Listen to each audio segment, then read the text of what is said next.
How's it going, you absolute legends? Welcome back to another video. I'm back up at the shelter, but this time I'm doing the intro at the end of the camp. Anyway, I've made some great progress on the shelter. Please tag along and see what I got up to. I had a really cool camp and I'm feeling re-energized, I'm feeling chill, ready to go back into society and crack on at work. Enjoy the video.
Oh, I spilled out the lid.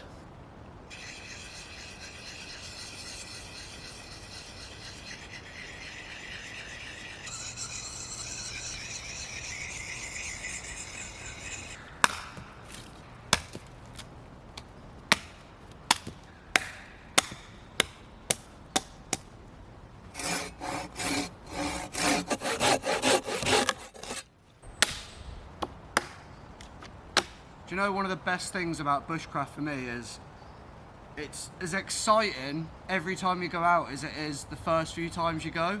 That novelty for me just never wears off. Even as a teenager, you know, we were going out making bases and all that. Not to the extent that I am now with the axes and the saws and knives and stuff. I absolutely love it.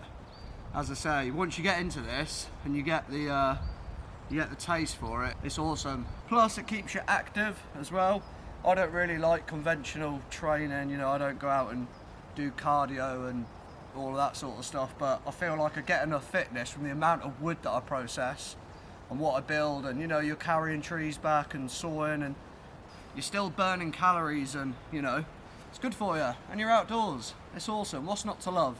And as grim as it is, say you were in a survival situation, under the bark of these dead trees always hides loads of wood lice, millipedes, loads of different insects that you can eat for protein should you ever need it. Not that you probably will, nor will I, but I mean, these are just what's left. I just scored a mark in it with my axe down it and then used my toes to push it down, and there was literally hundreds on here.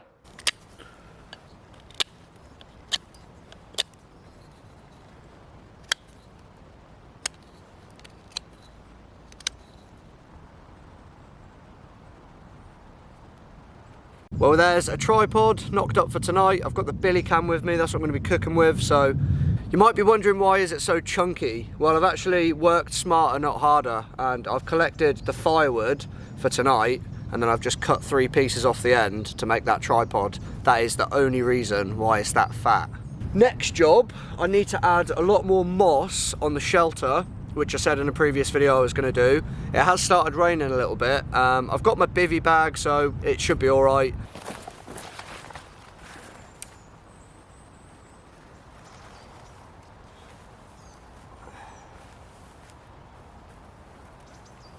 I'm getting the head end really nice and thick. That's what I'm concentrating on first, because I'm in the bivvy bag. I can deal with getting a few drops on the legs and that, but it's not nice when you're sleeping and something's dripping on your face, is it?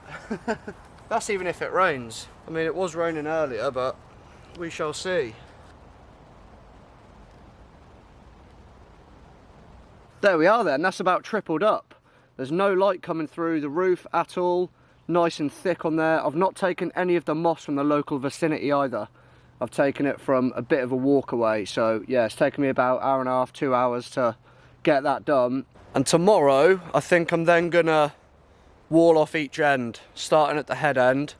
I'll knock 2 stakes in, just usual way to make bushcraft walls, lay a branch, and then I'm gonna lay some moss, lay a branch, lay some moss and so forth. And if I've got time, I'll start walling in this front wall here as well. When I first started building this with Liam, I just laid Douglas fir boughs down for the bed. But seeing as this is becoming a bit more of a permanent camp, and as I say, I'm going to wall it off and do a few other bits and bobs. I want to build some camp furniture and stuff. I'm going to make a more permanent bed, a real low to the ground one, like the old shelter, just long straight bits of wood all close together, just because it'll be nice to have a bit more of a permanent bed. Douglas fir boughs, they're alright, but you know, it's not a nice permanent fixture for a permanent camp, so yeah, I'm going to sack them off, but I think that'll be in a future video. I don't think I'll get that far tomorrow. I'll be happy if I can get the head and the foot end done, but I'll be buzzing if I can get this front wall done as well. So then the next time I come here, I can make the bed and then do what I said when I was here last time. If you missed that, the plan is to bring a long straight off this side and the other side to sit on 2 Ys, and then lay a flat roof, loads more moss, and then that can just be like a working area, a bit more space, other than just being able to sit in the sleeping area. It'll all make sense, just follow along for the ride. It's all good fun.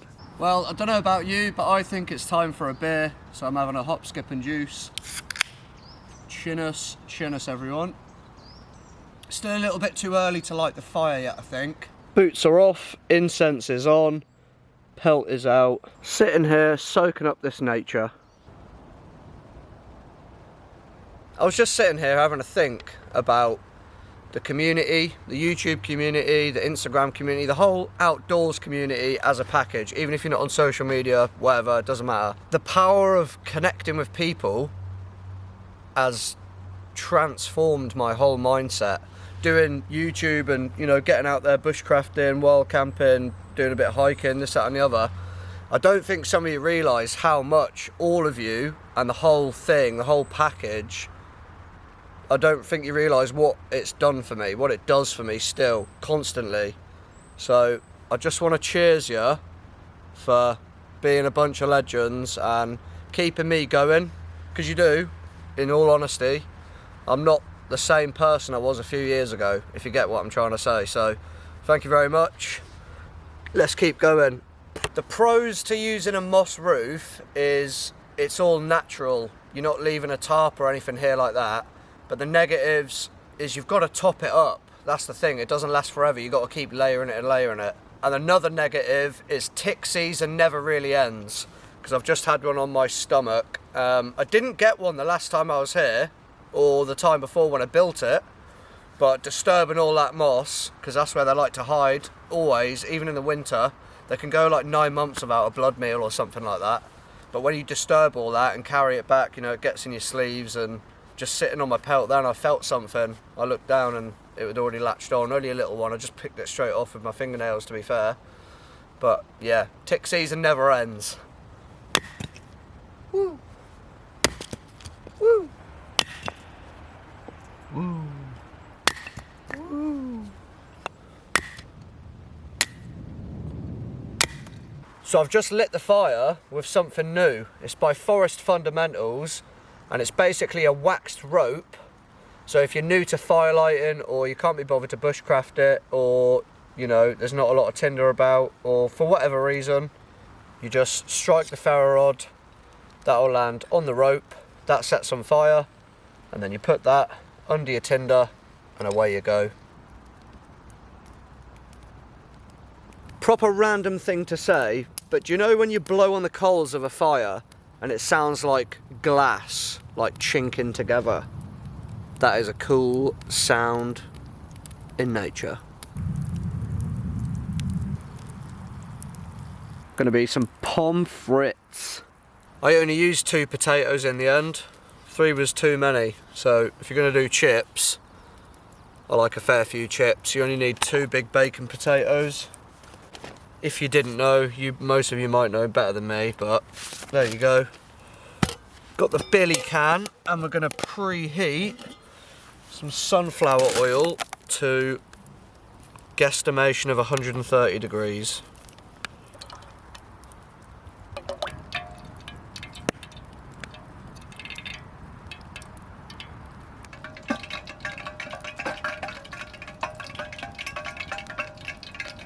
There you go, sausage, egg and chips, cooked up in the woods with some mushy peas and some Tommy cake. If you haven't made your own chips yet while you're out camping, honestly, it's so worth doing. Try it out, it's so easy, and they'll probably be the best chips you've ever had.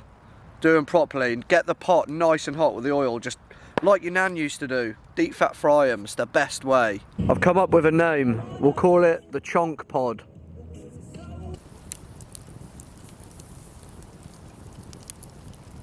I've now opted for a bit of a lazy man's fire.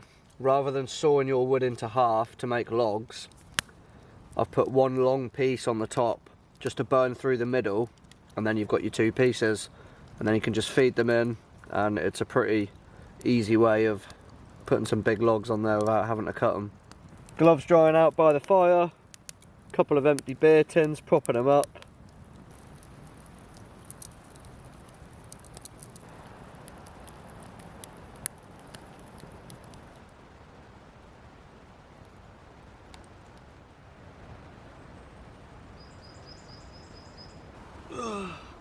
I don't want to get up yet, but I should.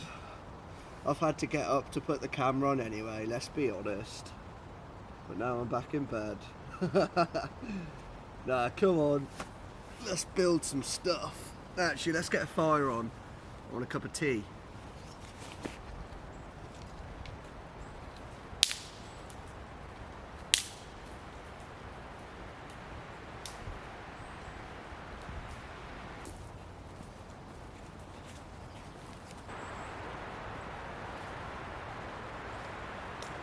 There was no heat in the fire from last night.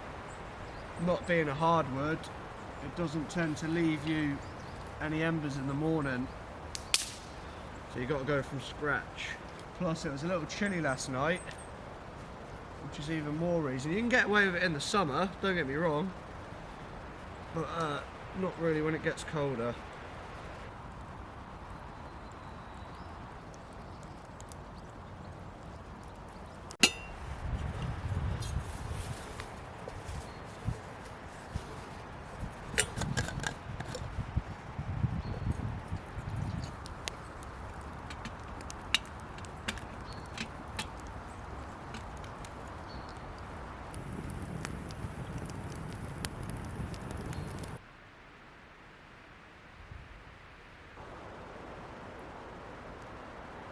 There is so many mushrooms out in this bit of forest this time of year. Loads of shaggy parasols as well. These are edible. You've still got to be in the know with it though. I'm now looking for some straight bits of Douglas fir to build the wall for the head end. I've come a different way away from camp. Most of the wood I've been getting from that side of camp, which has left most of this wood to be explored for materials, so let's go. Oh, there's some yellow stag's horn. Okay, the supporting stake, the upright is in, and the first one on the ground is down, so I'm going to add a little bit of moss before I add the next branch, rather than stuffing it in at the end like I did in my previous shelter, because every time you learn something,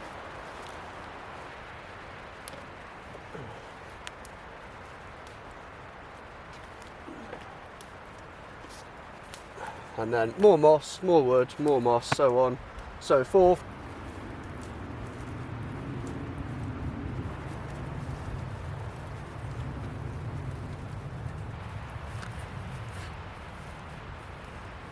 And there we go. One wall completed. I think that looks pretty good, to be honest. Let's go and have a look from the other side. Oh, I reckon that'll work a treat. Some of these stakes need tidying up a little bit, which I can do later on. I'm just happy to get the wall done for now. But stepping back, that's pretty cool. And then I'm undecided on the front whether to stack them horizontally like that, or like this support post here, which I've added because that's a little bit thin. I could go straight down vertical all the way along to this post. I'm not sure yet, but I kind of want to stack them like that and then leave a gap for a window. That'd be pretty cool. Breakfast is going to be 3 boiled eggs, and I'm going to cook some sausages.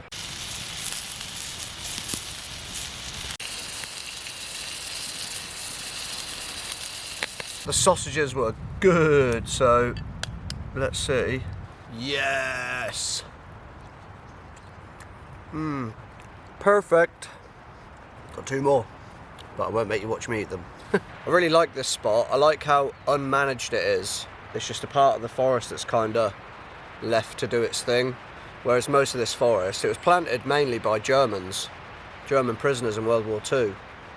And a lot of it's kept, you know, fire breaks, and it's chopped. But there are segments like this that get left, and then all the moss comes, all the mushrooms, and it just looks wicked. You get that natural feel to it, you know what I mean?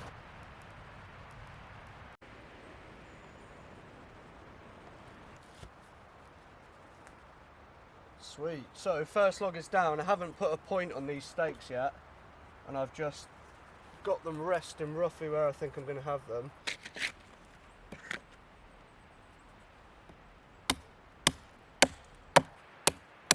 Chamfer in the top can help stop the wood from splitting when you hammer it into the ground, and it's a little bit more aesthetically pleasing, I guess.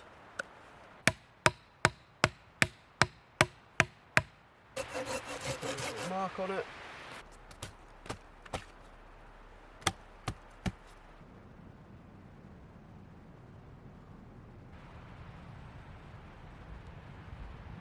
I said I'd be buzzing if I got the front wall done, and I'd be happy if I got the foot and head end done.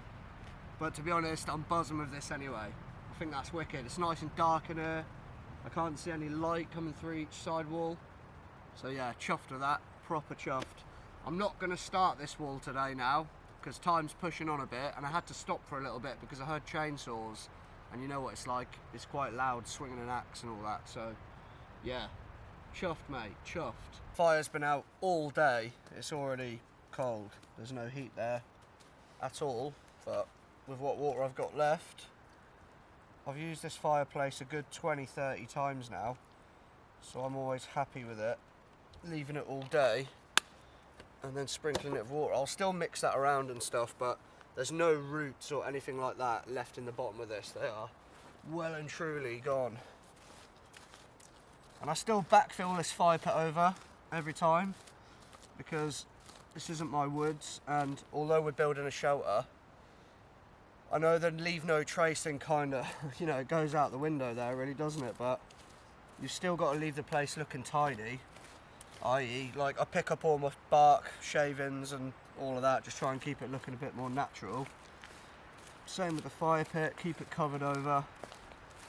And just if anyone does come down here, you know, they can clearly see that you're respecting the woods, even though you are practicing bushcraft, which, you know, some people frown upon it. But there you go, we're out here doing it anyway, because this is what brings me peace. I think I forgot to say as well, I sacrificed the chonk pod, and that's what made up half of this wall. This all needs retying. It's come a bit loose where it's been snagged with a couple of branches and that. And now I'm all squared away, I'm packed up, good to go. So I'm gonna leave the video here. Thank you so much for watching, as always. I really do appreciate it, and I appreciate you. So I'll catch you on the next one. Big love, see you soon.